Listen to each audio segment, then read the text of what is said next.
언제나 주님 안에 거하는 우리에게 주시는 하나님의 말씀은 창세기 30장 1절에서 13절 말씀, 구약성경 44면에 있는 말씀이 되겠습니다. 네, 창세기 30장 1절에서 13절 말씀, 우리 한 절씩 교독하신 후에 마지막 13절 말씀은 한 목소리로 합독하도록 하겠습니다. 제가 먼저 30장 1절 말씀 읽도록 하겠습니다. 라헬이 자기가 야곱에게서 아들을 낳지 못함을 보고 그의 언니를 시기하여 야곱에게 이르되 내가 자식을 낳게 하라. 그렇지 아니하면 내가 죽겠노라.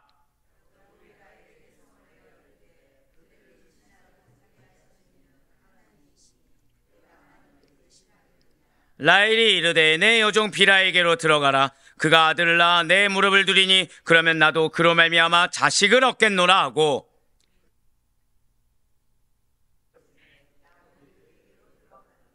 비라가 임신하여 야곱에게 아들을 낳은지라.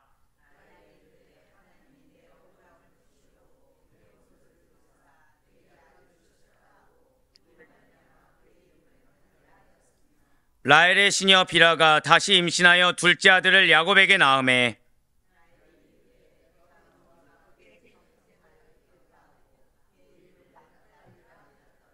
레아가 자기의 출산이 멈춤을 보고 그의 시녀 실바를 데려다가 야곱에게 주어 아내로 삼게 하였더니, 레아가 이르되 복되도다 하고 그의 이름을 가시라 하였으며, 함께요. 레아가 이르되 기쁘도다 모든 딸들이 나를 기쁜 자라 하리로라 하고 그의 이름을 아셀이라 하였더라. 아멘. 할렐루야.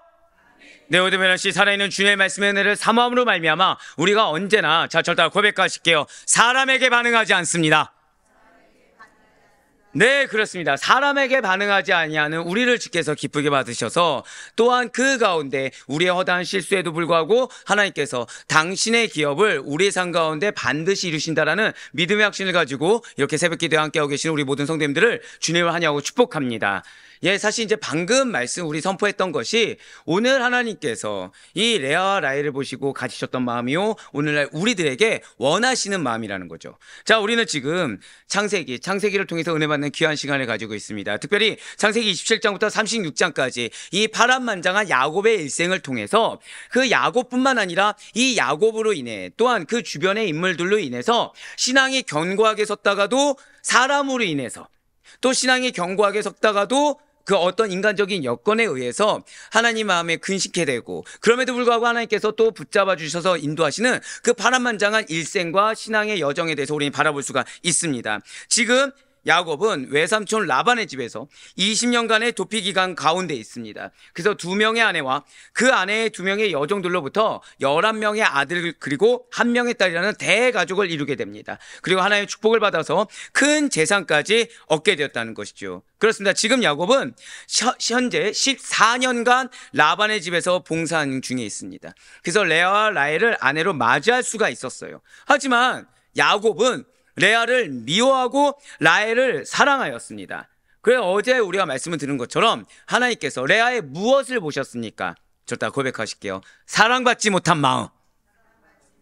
네, 레아의 어떤 행실을 본 것이 아니라 그녀의 마음까지 보아주시사, 그런 레아를 돌봐주심으로 지금까지 현재 아들 4명을 낳은 상태라는 거죠. 바로 르우벤과 시므온, 레위와 유다를 지금 낳게 주셨다는 거예요. 그리고 오늘 본문에서는 바로 이런 레아와 달리 자녀를 낳지 못한 라헬의 시기가 지금 기록되어 있습니다. 그리고 이로 인해서 이들의 여종들을 통한 자녀들이 출산되는 과정이 바로 창세기 30장 1절부터 13절까지 기록되어 있다는 것이죠.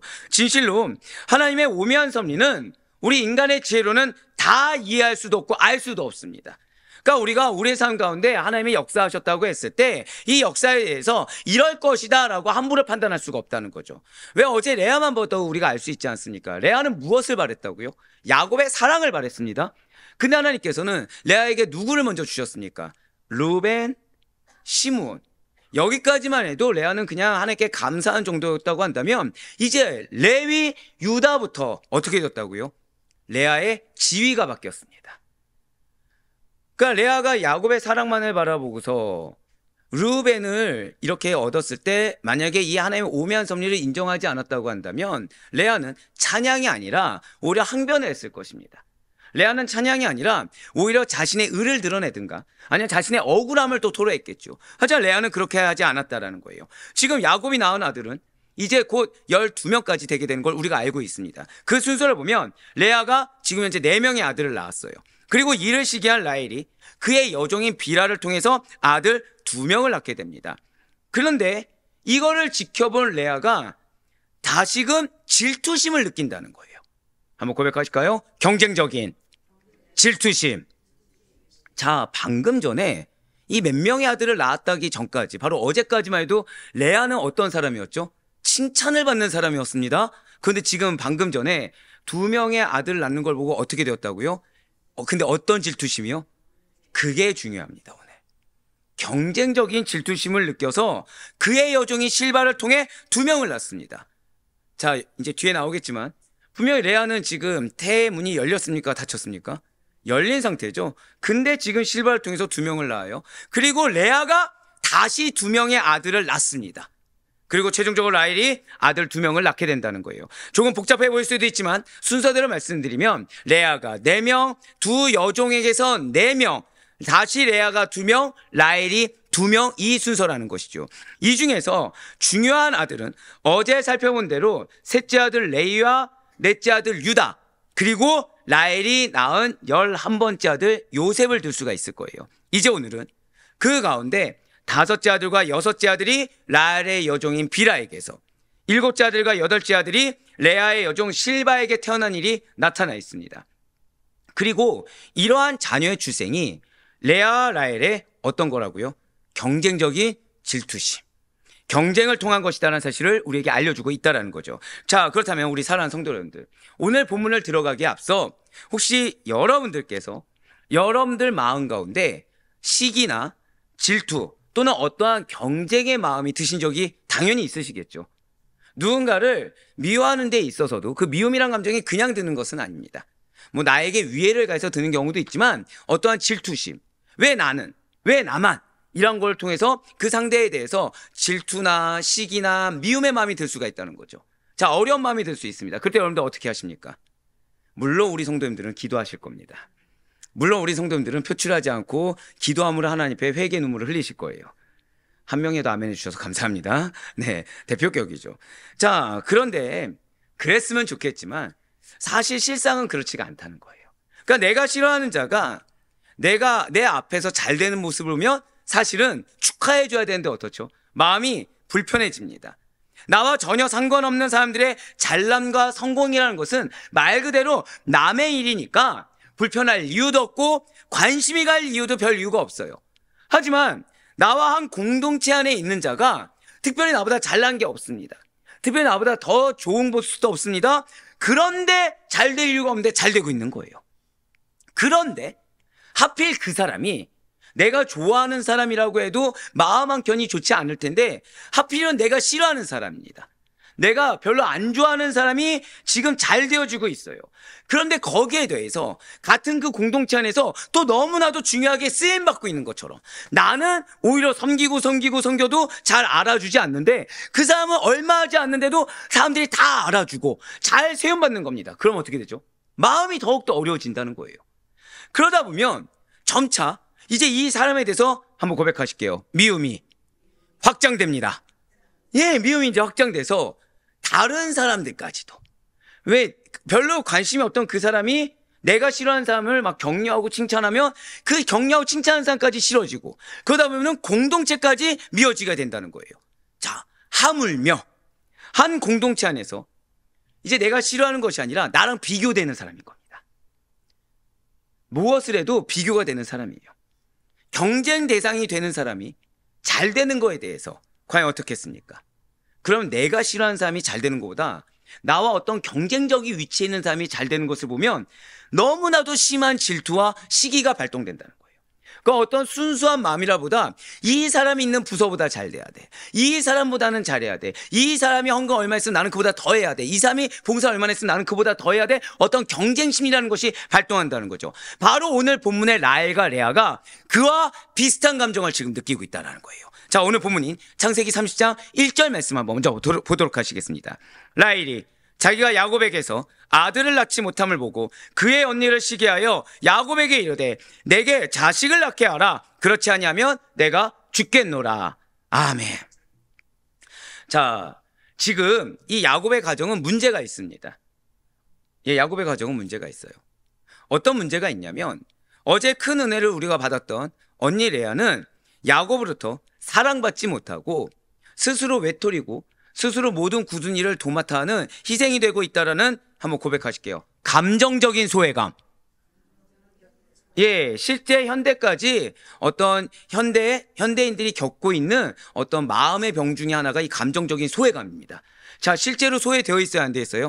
안 돼 있습니다. 안 돼 있는데 자신의 처지를 자신이 비관하는 거죠.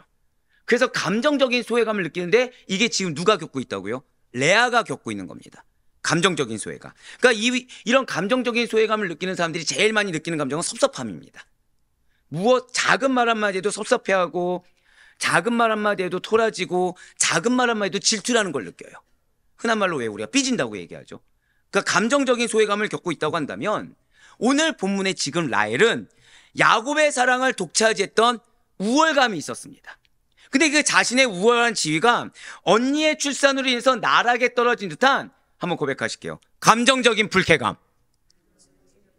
그러니까 원래는 불쾌감을 느낄 것이 아니에요. 자, 왜죠? 지금 라헬의 정체성은 어느 민족입니까? 이스라엘 민족이고, 이 당시에 이제 뒤에 나오겠지만 그 다산의 축복, 자녀의 축복은 누가 주신다고 알고 있죠? 하나님이 주시는 걸로 알고 있기 때문에, 자, 지금 자녀가 나에게 없는 것은 지금 어떠한 어려움입니까? 하나님의 때가 있는 겁니까? 하나님의 때가 있는 줄 알고 있는 거예요. 그런데 지금 뭘 느끼고 있다고요? 지금 불쾌감을 느끼고 있습니다. 왜요? 영적 우월감을 느끼던 것이, 즉 내가 진짜 우월해진 것이 아니었죠. 하나님의 은혜로 사랑을 받은 거였습니다. 근데 이게 나에게 우월감이 돼버린 거예요. 나에게 권리가 돼버린 겁니다. 방금 뭐라 말씀드렸어요? 사랑을 받는 것이 나에게 권리가 된 겁니다. 근데 이것이 지금 옆에 있는 사람이 내가 갖지 못한 거를 가졌다는 걸로 인해서 안 가져도 될 영적 불쾌감을, 감정적 불쾌감을 지금 느꼈다는 거예요. 자, 지금 야곱의 가정에는 갖지 않아도 될 감정 두 가지가 지금 갑자기 생겨버렸습니다.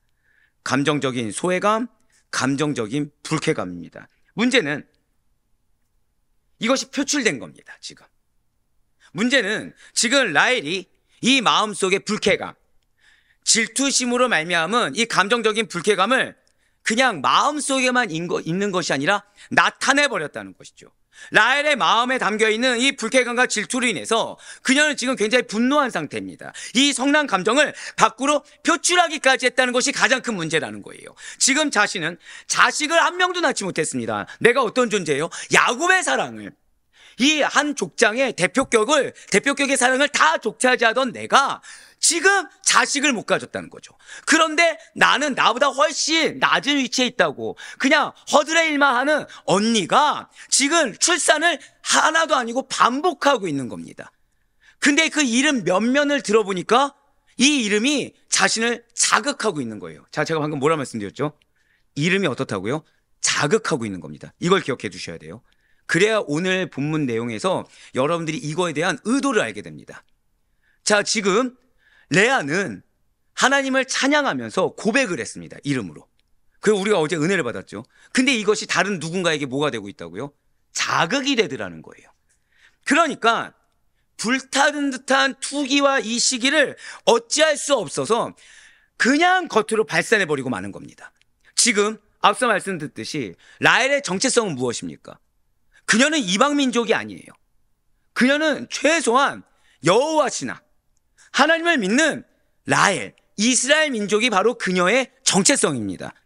그렇다고 한다면 질투하기 전에, 이 감정적인 불쾌감이 일으키기 전에 내 눈에 누군가는 자녀를 가졌고 나는 자녀를 갖지 못했어요. 근데 이 당시에 모두 다 자녀의 축복은 누가 주는 줄 믿고 있었다고요?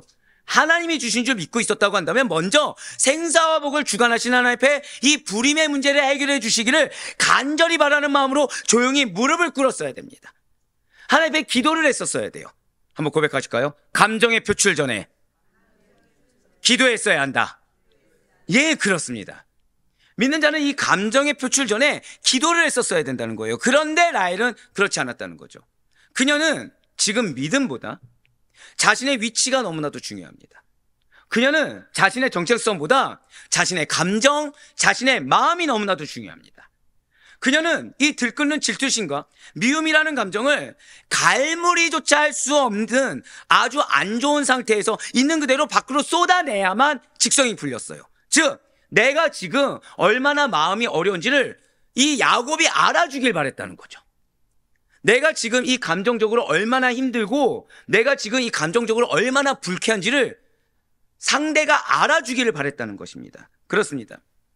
지금 그녀는 마음에 있는 것이 그냥 입 밖으로 표출되고 표정으로 표출돼서 여호와 신앙을 가진 자로 여겨지기에는 부끄러운 모습, 합당하지 않는 모습을 보였습니다. 그녀는 성숙하지 못한 신앙을 지금 가졌다는 거예요. 그리고 야곱에게 이렇게 핑계를 지금 대고 있는 것입니다. 오늘 보면 창세기 30장 1절 말씀을 다시 한번 더 보시길 바라요. 지금 붉은색으로 표현된 부분을 보시면 야곱에게 이르되 내게 자식을 낳게 하라. 그렇지 않으면 내가 죽겠노라 라고 나와 있어요. 자, 지금 먼저 이 말씀부터 보시면 자기가 자식을 낳지 못하는 이유가 누구 때문인 거예요? 야곱 때문인 겁니다. 자, 그런데 앞서 말씀드렸죠. 이 당시 때 자녀의 축복은 누가 주신다고요? 하나님이요. 그건 결국 지금 나는 문제가 없고 누가 문제라는 거죠? 야곱이고 하나님이 문제라는 겁니다. 이것은 상대방을 위협하는 말인가 동시에 단 한 명의 자녀도 얻지 못한 여인으로서의 극심한 수치심을 나타내는 표현입니다. 그러니까 자신이 자신 스스로 뭘 드러냈다고요? 수치심을 드러내고 있다는 거예요. 내가 죽겠노라. 자, 이 표현은 사실 절대 하지 말아야 될 표현 중에 하나입니다. 왜냐하면 자식 낳기 경쟁에서 실패함으로 인해서 지금 남편의 사랑도 빼앗긴 것 같습니다. 또 무엇보다도 지금 언약의 후손의 어머니가 되는 특권을 상실한 라헬의 그 절박적인 상황과 자녀를 얻지 못하면 자신의 삶도 끝이다. 그러니까 내가 너의 사랑을 받아봤자 뭐하냐, 이 자녀의 축복을 받지 못했는데 라는 결연한 그녀의 의지를 지금 잘 반영해주고 있다는 거죠. 자, 지금 내가 죽겠노라. 이 말 하나를 통해서 하나님이 있습니까 없습니까? 하나님이 없어요. 누구만 있죠? 나만 있다는 거예요. 자, 그런데 제가 언약의 후손의 어머니가 되는 특권을 상실한 라헬의 절박한 상황이라고 그랬죠. 즉 라헬은 언약의 후손의 어머니라는 특권을 놓치기가 싫었던 것입니다. 그런데 아이러니하게 자신의 고백에 정작 누가 없어요? 하나님이 없다는 거죠. 언약을 누가 주셨습니까? 하나님이 주셨는데 이거랑 똑같다는 거예요. 하나님의 축복은 바라는데 정작 이 언행과 표정에서 하나님이 없는 겁니다. 하나님의 은혜는 바라는데 정작 나에게서 표출되는 거에서는 믿음과 신앙이 하나도 없는 거예요. 누구만 있는 거예요? 라헬이라는 사람만 있는 겁니다. 그러니 지금 스스로가 뭘 밝히고 있는 거예요? 나는 언약의 후손의 어머니가 될 준비가 되지 않았습니다. 나는 축복받을 준비가 되지 않았습니다. 나는 당신의 약속이 있어도 이 마음 하나 갈무리하지 못하는 신앙이 없는 자와 동일합니다. 지금 그 얘기랑 똑같다는 거예요. 이에 대해서 야곱은 그럼 어떻게 반응할까요? 자, 지금 야곱은 어떤 상태입니까? 베델에서 하나님을 만났어요. 라반의 계략에 은해서 분노가 있었지만 그래도 인내함으로 잘 봉사하고 있습니까? 아니면 자신을 드러내고 있습니까? 인내함으로 잘 봉사하고 있습니다. 누구를 위해서요? 라헬을 위해서입니다. 자, 창세기 30장 2절 말씀 한번 보도록 하실게요. 야곱이 라헬에게 성을 내어 이르되 그대를 임신하지 못하게 하시니나 하나님이시니 내가 하나님을 대신하겠느냐. 아멘. 지금 이 표현만 봐도 이 문장이 어떤 것 같습니까? 어떻게 사랑이 절절히 흘러나옵니까? 화가 드러납니까? 자, 그런데 아까 말씀드렸죠. 지금 야곱은 어떤 상태라고요? 베델에서 하나님을 만난 상태. 그리고 누구를 위해서 헌신할 정도였다고요? 자, 우리는 야곱이 라헬을 얼마나 사랑했는지를 잘 알고 있습니다. 불타는 듯한 사랑입니다. 이 라헬 한 명을 위해서 부당한 대우를 받아도 참을 수가 있었고 무려 14년간을 헌신할 수 있는 그런 사랑이에요. 일반적인 사람으로는 가지기가 힘든 그런 불꽃 같은 사랑의 소유자 야곱이니까 라헬의 이러한 분노에 대해서 어느 정도 받아줄 만하다는 거죠. 라헬의 어떤 마음과 상태를 위로해 줄 만하다는 거예요. 그런데 붉은색으로 표현된 부분을 보시길 바랍니다. 야곱이 라헬에게 성을 내어 이르되, 이거 원어 보시잖아요. 원어 보시면 뒤가 없는 화라고 표현해야 될까요? 예, 아예 뒤가 없는, 그러니까 뭔지 아시죠? 끝장을 보려는 화. 왜 약간 너 따위는 필요 없어. 약간 이런 거 있잖아요. 예. 자, 근데 이전에 어땠다고요? 누구밖에 없었다고요? 라헬밖에. 자, 이전에 누굴 만났었다고요? 하나님을 만났습니다. 지금 야곱 역시 라헬과 똑같이 불꽃같이 사랑했던 그 사랑이 화로 바뀌었습니다. 불같이 지금 화를 내고 있어요. 지금 야곱은 라헬의 마음, 처한 상황을 알아주고 있지 않습니다. 오히려 라헬의 불신앙을 지금 지적하고 있다는 거예요. 지금 라헬은 마음이 어떤 상태라고요? 감정적인 불쾌감이 있는 상태입니다. 그런 라헬의 마음을 알아주기는커녕 지금 불신앙을 지적하고 있어요. 왜냐하면 지금 이유는 하나라는 거죠. 라헬이 남편인 자신에게 자녀를 갖게 해달라. 이건 너 탓이다라면서 인간 이상의 능력을 요구하고 있는 잘못을 지금 저지르고 있다는 거예요. 그러니까 야곱이 할 수 없는 영역의 것을 야곱의 탓인 것처럼 원망하면서 지금 야곱의 잘못만을 지적하는 이 라헬의 행동에 극심한 실망감과 더불어서 그 라헬에 대한 사랑이 미움으로 변질했다는 것입니다. 분노로 변했다는 거예요. 그렇습니다. 지금 야곱과 라헬의 사랑은 서로라 서로 탓을 하면서 화를 내며 싸우고 있는 상태입니다. 그렇기 때문에 아까 라헬이 야곱을 원망한 것 같지만 누구를 원망했다고 말씀드렸죠? 하나님을 원망했듯이 야곱 역시도 모든 문제의 원인을 하나님께로 돌리고 있다는 거예요. 자, 녹색으로 표현된 부분 한번 보시길 바랍니다. 그대를 임신하지 못하게 하신 이는 하나님이시니. 직접적으로 지금 얘기하고 있는 거죠. 너 왜, 이게 지금 무슨 말씀입니까? 널 임신하지 못하게 하는 이가 하나님인데 왜 너 지금 나한테 요구해? 내가 너 그렇게 사랑해 줬으면 됐지. 내 탓이 아니고 지금 하나님이 너한테 안 줬는데 왜 나한테 뭐라고 해? 지금 그러고 있는 거예요.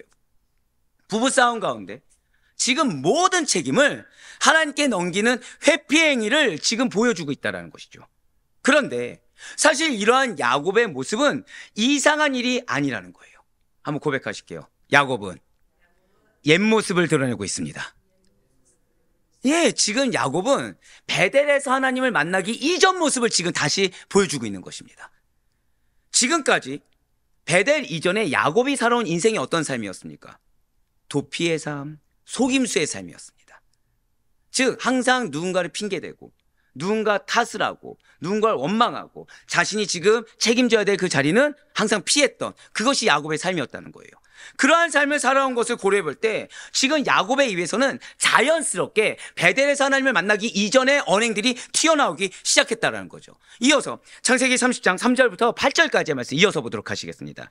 라헬이 이르되 내 여종 비라에게로 들어가라. 그가 아들을 낳아 내 무릎에 두리니 그러면 나도 그로 말미암아 자식을 얻겠노라 하고 그의 시녀 비라를 남편에게 아내로 주매 야곱이 그에게로 들어갔더니 비라가 임신하여 야곱에게 아들을 낳은지라. 라헬이 이르되 하나님이 내 억울함을 푸시려고 내 호소를 들으사 내게 아들을 주셨다 하고 이로 말미암아 그의 이름을 단이라 하였으며 라헬의 시녀 비라가 다시 임신하여 둘째 아들을 야곱에게 낳음에 라헬이 이르되 내가 언니와 크게 경쟁하여 이겼다 하고 그의 이름을 납달리라 하였더라. 아멘. 지금 라헬은 야곱을 설득하면서, 그러니까 말이 좋아 설득입니다. 지금 여전히 라헬은 어떤 상태예요? 분노가 가득한 상태죠. 그러니까 화난 상태에서 야곱에게 그냥 약간 선전포고 하듯이 던진 겁니다. 그래, 그러면 너 여종 비라하고 자. 그럼 좋아, 너 여종 비라하고 자. 3절에 붉은색으로 표현된 부분 한번 보여주시길 바래요. 그가 아들을 낳아 내 무릎에 두리니. 그러니까 지금 언약의 자녀의 계승자의 어머니가 되는 거에 그런 약속이 근거가 아니라 지금 뭘 원하고 있는 거예요? 자신의 무릎에 언니가 가진 이 자식을 나도 안치고자 하는, 한번 고백하실까요? 집념. 라헬의 집념이 있는 겁니다. 믿음도 아니고요. 지금 어떠한 사랑도 아니고 여인 스스로의 집념이 지금 드러나고 있다는 거예요.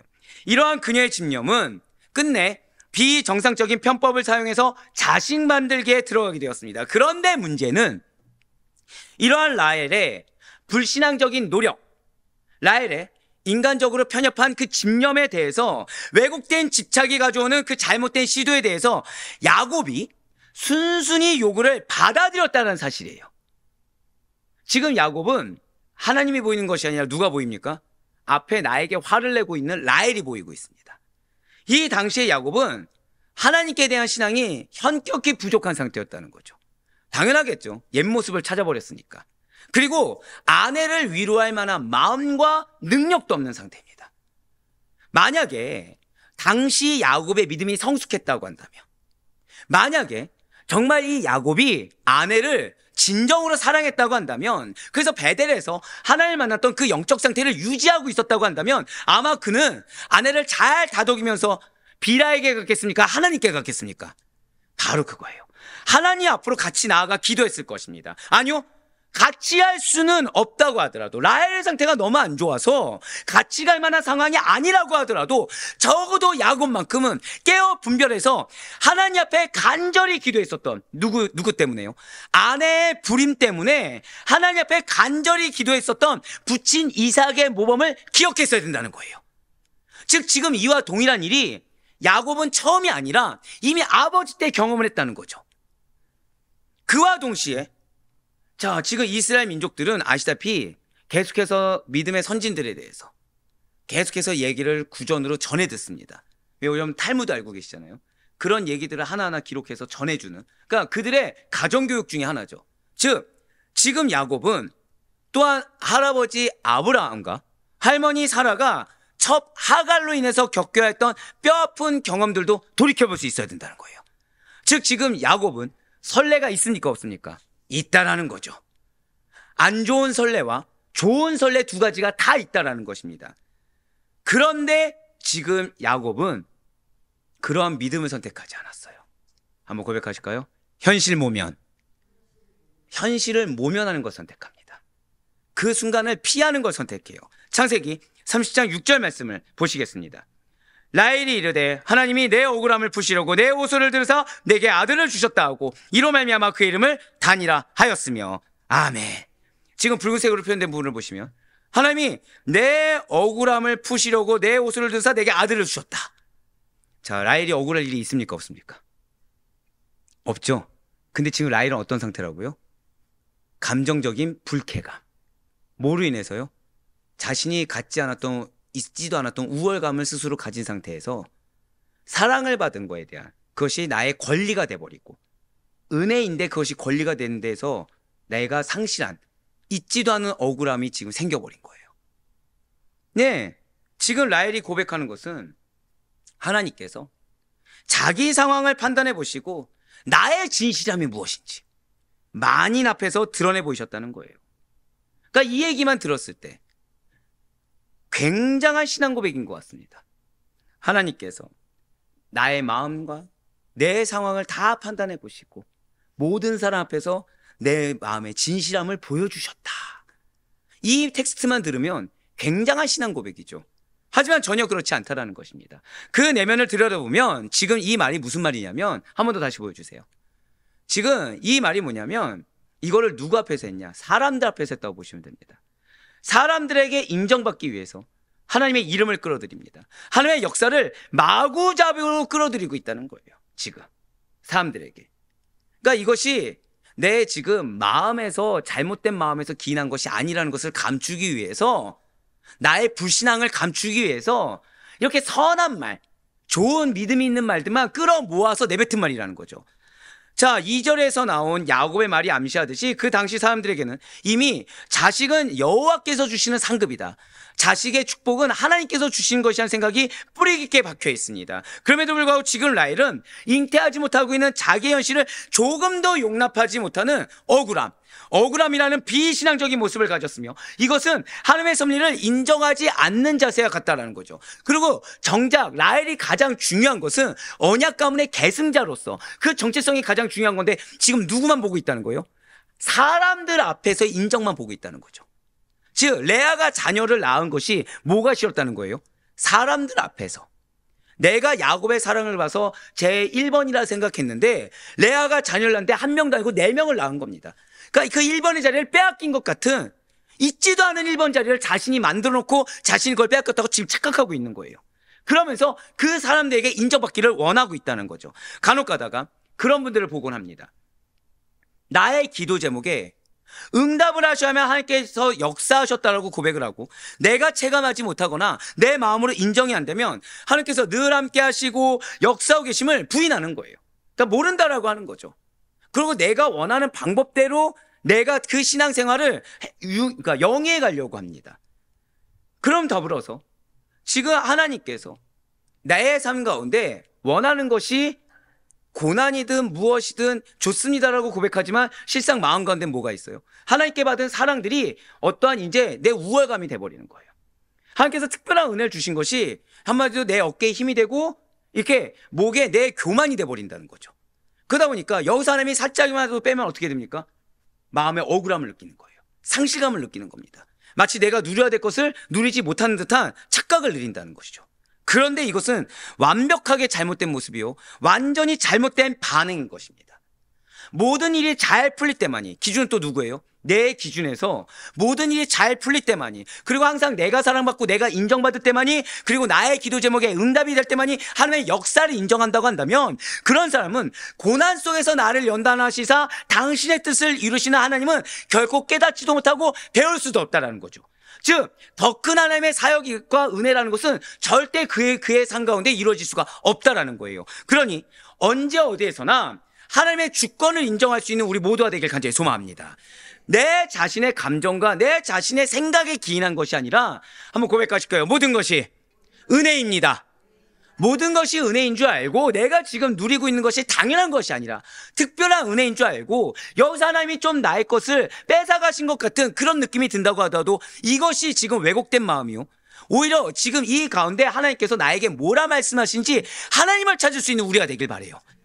그리하여 하나님께서 그 가운데 내가 원하는 방향대로 가서 내가 원하는 대로의 언행과 그 자리를 통해 나의 직성이 풀리는 걸 은혜로 착각하는 것이 아니라, 하나님이 있으라고 한 자리, 하나님이 행하라고 한 것, 하나님이 보이라고 한 그 모습을 통해, 우리를 통해 그런 모습을 통해 이루기를 원하시는 그 놀라우신 은혜의 뜻을 성취할 수 있는 우리 모두가 되길 간절히 소망합니다. 그렇습니다. 지금 라헬과 야곱은 동일하게 서로 신앙의 미성숙함을 증명해 보이고 있습니다. 그럼에도 불구하고 정말 놀라운 건 하나님께서 라헬에게 아들을 주셨다는 거예요. 그리하여 야곱의 가정의 불화를 잠재우고 새로운 출발을 다짐할 수 있는 기회를 주셨으며, 결국 여호와 신앙을 회복할 수 있는 은혜를 베풀어 주셨습니다. 자, 지금 아들을 왜 주셨다고요? 저따 고백하실게요. 기회이자 은혜입니다. 예, 아들을 기회이자 은혜를 주셨어요. 라헬의 여종 비라가 낳은 단과 납달리라는 두 아들을 허락해 주셨다는 거죠. 자, 여기서 단은 심판하다, 그리고 납달리는 경쟁하다라는 뜻을 갖고 있습니다. 근데 여기서부터 이제 여러분들이 오해해서는 안 되는 것이 있어요. 자, 지금 단과 납달리의 이름을 누가 지었습니까? 라헬이 지었습니다. 자, 앞서 말씀드렸죠. 이 단과 납달리는 누가 주셨어요? 하나님께서 은혜이자 기회를 주셨습니다. 그런데 라헬이 단이라고 이름을 지은 거예요. 자, 단은 한번 고백하실게요. 띤. 예, 고백해 보실게요. 띤. 예, 좋은 의미입니다. 띤입니다. 띤. 예, 히브리어 띈에서 유래했습니다. 띈이 뭐냐면 정당성을 입증하다, 판단하다 뜻입니다. 그러니까 심판하다라는 뜻을 가진 단은 정죄하여 형벌을 가하는 심판이 아니라 권리를 보호해주고 유익을 얻게 하는 선한 조치를 의미합니다. 단의 뜻이 무엇이라고요? 권리를 보호해주고 선한 유익을 얻게 하는 선한 조치라는 뜻이라는 거죠. 그러니까 우리가 하는 심판이 무엇입니까? 정죄하고 형벌을 가하다, 그 뜻인데, 그 뜻이 아니라 원어적인 뜻은 선한 조치, 권리를 보호해준다, 유익을 얻게 해준다, 바로 그 뜻이에요. 즉, 단이라고 라헬이 아들의 이름을 왜 지은 것입니까? 주께서 나의 진실함을 입증해 주시사 나의 권리를 보호해 주셨다. 자, 지금 레아가 첫째 아들 낳은 걸 인정한 거예요, 안 한 거예요? 안 한 겁니다. 지금 언약 가문의 계승자의 첫째 아들은, 그 장자의 축복은 누구에게 있다는 거예요? 이 단에게 있다는 겁니다. 지금 하나님께서, 자, 앞서 말씀드렸죠. 하나님이 이 단을 왜 주셨다고요? 은혜이자 기회를 주셨는데, 그 은혜이자 기회의 결실을 누구의 용도로 지금 바꿔버렸습니까? 나의 입장을 위한, 나의 이익을 위한 용도로 변질시켜버렸습니다. 이는 또 하나가 있어요. 이 아들의 힘이 불려질 때마다 사람들로 하여금 나의 수치가 벗겨졌다는 것을 기억하게 하는 목적이 있습니다. 즉, 라헬의 수치가 뭐예요? 첫째부터 넷째까지 자기가 아들을 계승하지 못한 겁니다. 근데 하나님께서 이 단을 낳게 하심으로 인하여 진짜 참된 장자가 나왔다는 거예요. 하나님께서 나의 권리, 라헬의 권리를 보장해 주셨다는 걸 많은 사람들이 알게 하기 위해서, 불려주기 위해서 그 목적을 가지고 이 단이라고 이름을 지었다는 거죠. 그런데 라헬은 여기서 멈추지 않습니다. 7절을 다시 한번 더 보시길 바라요. 지금 붉은색으로 표현된 부분을 보시면 둘째 아들을 야곱에게는 빼시고 다시 임신하여 낳음에라고 나와 있습니다. 자, 이것이 왜 제가 둘째 아들 야곱에게를 빼라고 말씀드렸냐면, 이걸 직역하면 그러자 그녀는 다시 잉태하였다, 그러자 그녀는 낳았다입니다. 자, 원어적으로는 뭐라고요? 그러자 그녀는 다시 잉태하였다, 그러자 그녀는 낳았다. 그러니까 지금 단을 무슨 뜻이냐면 단을 낳자마자 낳았다는 거예요. 지금 단을 낳자마자. 지금 출산이, 이게 왜 중요한 문장이냐면 이 문장이 라헬의 욕망에 대해서 지금 나온 문장입니다. 다시 임신하여 낳음에가. 이게 무슨 뜻이냐면 출산이 지금 매우 활발하게 이루어졌을 뿐만 아니라 여종을 통해 아들을 낳고자 하는 라헬의 욕망이 지금 하나님께서 은혜이자 기회를 주시는 하나로 만족하지 않고 욕망이 아주 끊임없이 계속해서 지속되고 있는 것을 보여주고 있다는 거죠. 그러면서 지금 8절 말씀을 지속해서 보실게요. 붉은색으로 보시면 내가 언니와 크게 경쟁하여 이겼다고 나와 있습니다. 자, 여기서도 죄송해요. 8절 보여주셔야 됩니다. 8절. 예. 자, 붉은색으로 원래 돼 있는 겁니다. 믿음으로 보세요. 자, 내가 언니와 크게 경쟁하여 이겼다고. 아마 여러분들이 이 말씀에서 이해가 잘 안 되셨을 거예요. 자, 지금 레아가 몇 명 낳았죠? 4명을 낳았습니다. 지금 라헬 몇 명 낳았어요? 2명 낳았죠. 자, 여기서는 경쟁하여로 보시면 안 됩니다. 자, 여기서 경쟁하여의 원어는 격투하다, 뒤틀리다라는 뜻을 갖고 있어요. 그럼 여기서는 지금 무슨 뜻일까요? 라헬이 가졌던 질투의 맹렬함이 어느 정도였는지, 정확히는 언니 레아에 대한 감정의 뒤틀림 정도. 즉 이거는 뭡니까? 내가 언니에게 가진 이 감정의 뒤틀림이 이제야 해소가 되었답니다. 지금 감정의 어려움이 어떻게 했다고요? 이제 해소됐다는 거예요. 예. 지금 내가 언니와 크게 경쟁하여 이겼다. 이게 뭐냐면 지금 라헬이 얼마나 우리가 왜 꼬였다고 얘기하죠? 이 꼬인 정도가 얼마나 최악이었는지 보여주는 문장입니다. 이게. 그러니까 지금 이 7절까지 지금 라헬의 목적은 무엇입니까? 지금 하나님이 은혜와 기회로 주신 아들 하나로 만족하지 않습니다. 감사가 없는 거죠. 그렇죠? 다 어찌 보면 당연하죠. 그러니까 사랑을 받은 것을 너무 당연한 나의 권리로 알았으니까. 이 사랑이 뺏겼다고 생각하니까 지금 나는 채워도 만족이 없는 겁니다. 채워도 감사가 없는 거예요. 그래서 계속해서 지금 아들을 낳고자 하는 욕망을 누굴 통해서 지금 하고 있는 거죠? 시녀 비라를 통해서. 그런데 그녀의 감정이 어떻다고 지금 성경을 얘기하고 있는 겁니까? 뒤틀린 감정. 매우 뒤틀린 감정. 그렇습니다. 경쟁하다라는 뜻을 가진 이 납달리는 라헬이 언니 레아와의 싸움에서 이긴 것을 지속적으로 기억하기 위해 붙인 이름입니다. 즉 이 얘기를 들은 사람들은 자, 어떤 생각이 들까요? 하나님이 진짜 라헬 편이구나. 하나님이 라헬의 감정까지 해소해 주신 하나님이구나. 그렇게 받아들이게 되는 겁니다. 자, 사실 이렇게 언니와 싸워 이긴 것이 자랑이 될 수 있습니까? 없습니까? 없다는 거죠.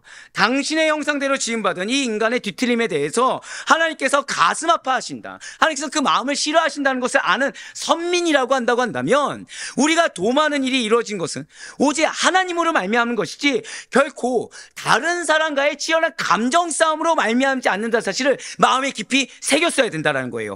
하지만 라헬은 지금 무엇입니까? 하나님의 마음보다, 하나님의 뜻보다 내 감정, 내 마음이 더 중요하더라는 거예요. 크게 경쟁하여 이겼다. 하나님이 나의 마음의 감정을 크게 해소시켰다라는 것은 언니를 누른 지금 라헬의 심정을 의미하고 있습니다. 그러나 레아에게는 이미 4명의 아들이 있었기 때문에 아들의 숫자를 두고서 지금 승리를 외치는 소리가 아니라 그저 무엇입니까? 감정 싸움에서 상대를 진으로 느끼는 희열감을 이 납달리라는 이름을 통해서 증명해 보이고 있다는 거죠. 그런데 이것은 무엇이 참된 승리인지 모르는 인간의 어리석은 모습을 단적으로 보여주는 표현이 바로 이 납달리라는 거예요. 자, 예수님께서 외치신 궁극적인 승리가 무엇입니까? 그저 유대인들과 대제사장들과의 싸움에서 이긴 것이 아니라 한번 고백하실게요. 나의 승리는 하나님의 뜻을 이루는 것입니다. 바로 그렇습니다. 그러니까 내 감정에 해소하거나 내가 원하는 방향대로 해서 하나님의 역사를 이렇게 하셔야 된다는 것에 대한 이루심이 아니라 하나님의 뜻이 나의 삶 가운데 이루어지는 것, 이것이 바로 우리의 참된 승리의 사실을 잊지 마시길 바라요. 하지만 라헬은 지금 하나님이 없습니다. 죄송하지만 뭐만 있어요? 나만 있어요. 내 마음. 정확히 말씀드리면 내 이 뒤틀린 감정이 해소가 돼야 되는 겁니다. 그래서 언니와의 싸움에서, 이 감정의 싸움에서 이긴 것을 지속적으로 기억하기 위해 굳이 납달리라고 이름을 지은 것입니다. 자, 일견 생각하면 당연하죠. 자, 한번 생각해 보세요. 여러분들의 아들을 뒤틀린 감정의 승리, 이렇게 지은 거예요. 어떻게 그렇게 지으시겠습니까? 이걸 승리라고 여길 수 있겠습니까? 근데 라헬은 그렇게 지은 거예요. 뒤틀린 감정의 승리. 자, 그런데 중요한 것이죠. 이렇게 납달리의 이름이 불려질 때마다 라헬은 승리를 기억할 겁니다. 감정이 해소됐으니까. 그런데 레아는 어떨까요? 레아는 다시금 패배에 대한 쓴 감정이 새겨질 수밖에 없다는 거예요. 기껏 하나님이 나를, 자, 지금 라헬이 납달리한 이름이 무엇이라고요? 뒤틀린 감정의 승리라고 말씀드렸습니다. 자, 어제 혹시 여러분들 하나님이 레아의 무엇을 보셨다고 기억하시죠? 사랑받지 못한 마음. 자, 이 납달리라는 이름이 얼마나 교묘하고 악한지 아시겠습니까? 지금 레아는 이 납달리라는 이름을 들으면 하나님이 내 마음을 알아주셨다는 것에 대해서 여기서부터 흔들리기 시작하는 겁니다. 하나님이 내 마음을 알아주셔서 4명을 낳게 해주셨어요. 근데 라헬의 뒤틀린 감정을 해소시켜줬다고 생각하는 거죠. 하나님 내 마음 알아주신 겁니까? 몰라주신 거니까. 내 마음을 아신다면 지금 라헬의 뒤틀린 감정을 질책하셔야 되지 해소시켜주면 안 되는 거거든요. 예, 맞습니다. 레아는 그 이름을 듣는 순간 다시금 패배에 대한 쓴 감정이 되새겨지게 된다는 거예요. 납달리라는 이름이 이 라헬과 레아 사이에 새로운 질투의 불씨가 되어버린 것입니다. 이제 오늘 보면 9절 말씀 보도록 하실게요. 레아가 자기의 출산이 멈춤을 보고 그의 시녀 실바를 데려다가 야곱에게 주어 아내로 삼게 하였더니. 아멘. 자, 이거를 그냥 이 한글 문장으로 보시면 지금 레아는 어떤 상태죠? 마음이 어려운 상태입니다. 그렇죠? 왜냐하면 하나님이 사랑받지 못한 내 마음을 알아주셨다고 생각했는데 라헬에게 납달리 주셨거든요. 그래서 태를 끊으셨다고 보시면 절대 안 됩니다. 지금 그게 아닙니다. 이거는 레아가 자기의 출산이 멈춤을 보고는 태가 끊겼다, 이게 아니에요. 이걸 원어로 지역하면 정확히 이겁니다. 그녀가 아이 낳는 것으로부터 가만히 서 있다입니다. 자, 레아가 자기의 출산이 멈춤을 보고, 이거 원어로 해석하면 뭐라고요? 그러니까 레아가 아이 낳는 것으로부터 가만히 서 있다입니다. 뜻이. 그렇습니다. 이것은 하나님께서 레아의 태를 닫으셨음을 알았다가 아닙니다. 이거는 라헬이 여종을 끌어들여서 열심히 아이를 낳게 하는 것을 레아는 옆에서 지켜보았어요. 그런데 어느 순간 그냥 지켜보는데 갑자기, 한번 고백하실게요. 시험은 갑자기 옵니다. 이거예요, 정확히. 이 무슨 뜻이냐면 라헬이 아이 낳는 데 집중하고 있습니다. 근데 레아가 이걸 지켜보고 있었던 거예요, 계속. 근데 어느 순간 그에 상응하는 아무런 조치도 취하지 않는 바보스럽게 서 있는 내 모습이 갑자기 보인 겁니다. 자, 갑자기 어떻게 됐다고요? 그러니까 나는 지금 아들이 몇 명 있어요? 4명 있죠? 그리고 지금 신앙의 고백을 했습니까? 안 했습니까? 신앙의 고백도 했어요. 하나님 내 마음을 알아주셨다. 얼마나 은혜롭습니까? 그런데 지금 라헬이 애를 낳는 거에 집중하는 거, 그 이름을 짓는 것을 보고 듣고서 갑자기 생각이 든 거예요. 왜 나 바보처럼 가만히 서 있지? 나도 뭔가 해야 되는데 왜 나 갑자기 가만히 서 있는 거야? 한번 고백하실게요. 시험은 갑자기 옵니다. 지금 그거예요. 갑자기 시험이 온 겁니다. 분명히 이전까지 레아는 하나님을 찬양했습니다. 하지만 갑자기 레아는 라헬의 경쟁적인 모습이 보이더라는 거예요. 갑자기 레아는 라헬의 그런 악의적인 말이 들리기 시작한 겁니다. 그래서 그녀는 동생 라헬에 대한, 자, 이전까지는 다시 한 번 더 새로운 인생이 시작됐다고 말씀을 드렸죠. 그러니까 라헬에 대한 미움이 별로 없습니다. 왜? 이제 새로운 그 인생이 시작됐고 야곱의 사랑을 이제 받기 시작했거든요. 그런데 갑자기 그러면서 동생 라헬에 대한 질투의 반응이 생기게 됩니다. 그래서 뭐를 해요? 갑작스럽게 시녀 실바를 야곱에게 주게 돼요. 그러니까 이거는 계획적이지 않습니다. 원어적으로는 충동적으로 실바에게 보내었다 이겁니다. 충동적으로. 시험당함으로 인해서 충동적으로 지금 시녀 실바를 야곱에게 보낸 거예요. 자, 지금 라헬과 레아는 잊지 말아야 될 경건하지 못한 경쟁의식을 가지고 자녀 출산에 대해서 아주 혈안이 되어 있습니다.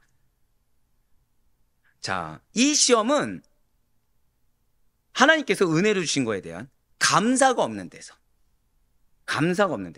믿음보다 내 감정이 더 중요한 데서 시작했습니다. 자, 그런데 이 한 명의 감정의 표출이 또 다른 한 명을 시험에 들게 했어요. 그래서 시험 든 두 명의 경쟁에 대해서 이제는 야곱은 무엇을 하였습니까? 아내들의 경쟁의식을 잠재우고 신앙의 길로 잘 인도하기보다는, 자, 오늘 본문 말씀 중에, 자, 아까 읽었던 야곱, 라헬에 대한 반응 이후에 야곱이 나옵니까? 안 나옵니까? 하나도 안 나옵니다. 즉, 방조했다는 거예요. 잘못했으면 이거 잘못됐습니다. 질책하고 혼을 내면 그게 진짜 사랑인데, 지금 야곱은 라헬과 레아를 사랑합니까? 안 합니까? 안 해요. 하나 앞에 있지도 않습니다. 오히려 피동적으로, 즉 마지못해 끌려가서 동참함으로 인해서 두 자매 간의 불화와 긴장관계를 오히려 더욱 고조시켜버렸어요. 잘못한 게 있으면 차라리 혼내고 그래야 되는데, 아, 그치, 너 그럴 수 있지 하면서 비라에게 들어갑니다. 아, 그치, 너 그럴 수 있지, 실바에게 들어갑니다. 그래서 서로의 경쟁을 지금 야곱이 오히려 부추기고 있다는 거예요. 놀라운 것은 지금 이 야곱의 가정은 신앙의 가정입니까? 인간적인 가정입니까? 인간적인 가정이라도 할 수 없을 만큼, 이거 뭐라고 그러죠? 아, 콩가루지만. 예, 콩가루지만입니다, 진짜. 이거 원어로 보잖아요. 와, 이게 진짜 야곱 가정이 맞아? 제가 앞서 말씀드렸잖아요. 아까 그 제목이 거기서 멈출 수가 없었던 게 여기까지 다 보셔야 되는 거예요. 이 말도 안 되는 가정인 겁니다, 지금. 그런데 놀라운 거는 이러한 인간적인 악함과 실수에도 불구하고 하나님께서는 당신께서 택한 야곱의 가정을 통한 당신의 거룩한 나라를 한번 고백하실게요. 조용히 준비하고 계십니다. 그래요. 걷어가지 않으셨어요. 조용히 준비하고 계셨어요. 그러면서 지금 10절부터 12절까지를 보시면 한 가지가 없습니다. 잉태 사실이 없어요. 뭐만 나오고 있죠? 출산 사실만 기록되고 있습니다. 이게 왜냐하면 당시에 출산 경쟁이 매우 치열했음을 지금 암시하고 있는 거예요. 당시에. 자, 거듭 말씀드리지만 자녀를 누가 갖게 하십니까? 즉 잉태한 것부터 축복이죠. 축복이 아니라 경쟁적으로 지금 낳고 있다는 거예요. 지금 하나님의 뜻 가운데 낳고 있습니까? 인간의 감정 해소를 위해 낳고 있습니까? 감정 해소를 위해서 지금. 실바가 잉태해서 첫째 아들을 낳습니다. 이에 레아는 크게 기뻐하고 만족해서 복되다라는 뜻의 갓이라고 불렀어요. 자, 지금 누가 만족했습니까? 하나님이 복되게 한 것이 아니라 내가 지금 기쁘다는 거예요. 내가 축복받았다는 겁니다. 갓이라는 이름도. 자, 이어서 실바가 둘째 아들도 또 낳습니다. 여기서 레아는 아주 흥분되고 만족스러운 감정을 표현해서, 여기 이 아셀이라는 말이 기쁘다뿐만 아니라 뭐가 있냐면, 아셀이라는 단어는 기쁨, 행복, 저다 고백하실게요. 흡족함이 있습니다. 지금 이제 뭔지 아시겠죠? 레아가 이제 만족한 거예요. 왜죠? 라헬이 몇 명 낳았습니까? 2명을 낳았잖아요. 2명 낳으니까 레아가 이제 흡족한 거예요. 이제 하나님께서 나를 알아주시는구나 라고 만족한 겁니다. 그러면서 마지막으로 13절 말씀 한번 보시길 바래요. 자, 레아가 이 둘의 오늘의 싸움입니다. 오늘의 싸움이에요. 오늘의 싸움에 종지부가 되는 말을 합니다. 레아가 이르되 기쁘도다, 모든 딸들이 나를 기쁜 자라 하리로다 하고 그의 이름을 아셀이라 하였더라. 자, 붉은색으로 표현된 부분을 보시길 바래요. 아셀이 기쁨, 흡족함인데 어떤 표현입니까? 모든 딸들이 나를 기쁜 자라 하리로다 라고 지금 붉은색 표현했어요. 이것은 무슨 뜻이냐면, 왜냐하면 여인들이 나를 행복하다라고 부를 것이기 때문이다 뜻입니다. 즉 당시에는 많은 아들을 얻는 것을 하나의 축복으로 생각했습니다. 그래서 그것을 최상의 기쁨, 최고의 행복으로 여겼던 당시의 여인들과 생각과 그리고 사회적인 전통을 반영한 표현이라는 거죠. 무슨 말씀입니까? 지금 레아는 4명을 낳았어요. 근데 라헬이 아니야, 너가 낳은 자녀는 하나님께서 첫째로 인정하지 않아. 우리 단이 첫째야 라고 했습니다. 근데 하나님께서 갑자기 보란듯이 2명을 주신 거예요. 지금 몇 명을 낳았습니까? 어제 말씀드렸죠. 3명만 해도 힘든데 지금 갑자기 6명을 갖게 된 거예요. 그래서 이게 무슨 뜻이냐면 하나님께서 자신에게 고백하실게요. 라헬보다 더. 이게 중요합니다. 라헬보다 더 많은 자녀를 허락하셨기 때문에 모든 여인들이 나를 부러워할 것이다 라고 표현하고 있는 거예요. 자, 지금 이 아셀이라는 기쁨, 아셀이라는 흡족함에 하나님 있습니까 없습니까? 없습니다. 오늘 나온 4명의 이름 다 하나님 있습니까 없습니까? 없습니다. 다 개인의 만족, 개인의 감정의 해소만이 있을 뿐이에요. 자, 사랑하는 성도 여러분들, 지금 오늘 본문 말씀을 통해 이스라엘 12지파의 근간을 이루는 야곱의 12아들들 중에서 오늘 아들들까지 다 레아와 라헬의 시기와 질투에 근거한 인간적인 뒤틀린 감정의 소리와 그 출산 경쟁 속에서 태어난 것임을 우리는 알 수가 있습니다. 지금 이스라엘 민족은 이 형성 과정 가운데 매우 부끄러운 역사를 가지고 있다는 거예요. 그런데 그럼에도 불구하고 하나님께서는 무조건적인 은혜로 그들을 통해 한 일가를, 한 민족을 이루게 하시고 그들을 선민으로 삼아주셨습니다. 라헬의 그 악한 마음에도 불구하고 하나님께서는 한 번 더 고백하실게요. 기회를 주셨습니다. 기회를 주셨어요.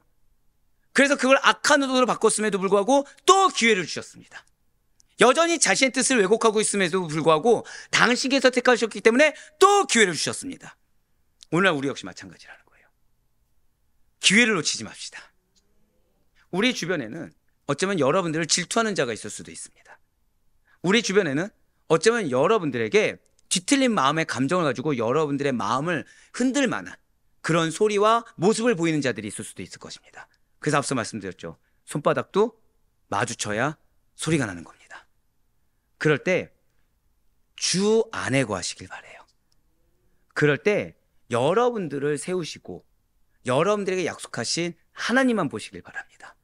더불어서 여러분들의 마음에 감정이 있을 때, 어떤 감정적인 것이 올라올 때 그냥 인정하세요. 이 감정은 어떤 감정이다? 뒤틀린 감정이다. 이거를 인정하세요. 이 감정이 옳다라고 여기고 이 감정을 해소하려고 하면 우린 또 다른 라헬과 또 다른 레아가 됩니다. 너무나도 감사한 거는, 자, 우리 지금까지 우리의 삶을 한번 돌아보시길 바라요. 하나님 앞에 내세울 수 있는 모습보다 오히려 부끄럽고 감추고 싶은 모습들이 더 많습니다. 오늘 저는 사실 이거를 준비하면서 라헬을 통해서 저를 봤고 레아를 통해서 저를 봤습니다. 아, 감사한 건 야곱은 아니었어요. 예, 저는 오히려 이렇게 지적하고 싸우는 편인지 모른 척 넘어가진 않습니다. 아, 교만하네요. 생각해보니까 다시요. 예, 야곱의 모습을 통해서도 저의 모습을 발견하고 있습니다. 네. 그런데 이 가운데 좌절하지 않을 수 있는 것은 여전히 우리에게 허락하신 약속의 말씀을 걷어가지 않으셨다는 거예요. 여전히 기회를 주고 계시다는 겁니다. 사람에게 반응하지 마시길 바라요. 하나님께만 반응하시고 사람의 감정을 인정하지도 마시길 바랍니다. 내가 지금 누려오던 것들에 대해서 이것을 당연하게 여기지 마시고 이것은 우리의 권리가 아니라 은혜입니다. 이것은 우리의 특권이 아니라 축복입니다.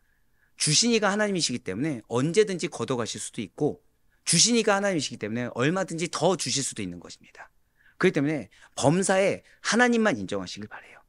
내가 나의 영역을 정하지 마시고 내가 이 감정과 이 육신의 소욕의 해소에 몰두하지 마시고 언제나 하나님을 신뢰하는 믿음으로 우리의 정체성을 잊지 않을 수 있는 우리 모두가 되길 간절히 소망합니다. 우리는 우리처럼 미천한 자를 택하여서 당신의 거룩한 백성으로 삼아주신 하나님의 은혜에 먼저 항상 감사해야 됩니다. 여전히 우리의 정체성에 합당하지 못한 마음과 행실에도 불구하고 우리를 통해 당신의 뜻을 성취하시는 하나님께 감사하시길 바라요.